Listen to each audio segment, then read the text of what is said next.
সবাইকে নিউজ 24 চ্যানেলের পক্ষ থেকে স্বাগত। সাবস্ক্রাইব করে আমাদের সাথে থাকুন। দক্ষিণ কোরিয়ার জলসীমায় মোতায়েন করা মার্কিন সাবমেরিন ধ্বংস করার হুমকি দিয়েছে উত্তর কোরিয়া। উর্মিন জোক্কিরি নামে উত্তর কোরিয়ার একটি ওয়েবসাইটে এই হুমকি দেওয়া হয়েছে। এতে বলা হয়, যে মুহূর্তে ইউএসএস মিশিগান যখন নড়াচড়ার চেষ্টা করবে তখনই ভয়াবহ দুর্ভাগ্যের কবলে পড়বে এবং এটি জলের উপরিভাগে আসার আগেই জলের নিচের ভূতেই পরিণত হবে। এতে আরো বলা হয়, এটা পারমাণবিক বিমানবাহী রণতরী হোক অথবা পারমাণবিক সাবমেরিন হোক, এগুলো আমাদের অপ্রতিরোধ্য সেনাবাহিনীর নিজস্ব পারমাণবিক হামলায় লোহার স্তূপে পরিণত হবে। প্রসঙ্গত, গত সপ্তাহে দক্ষিণ কোরিয়ার বন্দরে নোঙর করেছে যুক্তরাষ্ট্রের একটি সাবমেরিন।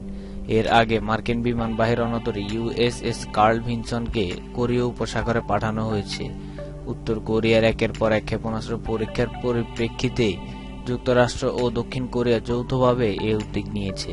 এ নিয়ে সিউল ও ওয়াশিংটনের মধ্যে সামরিক উত্তেজনা দেখা দিয়েছে।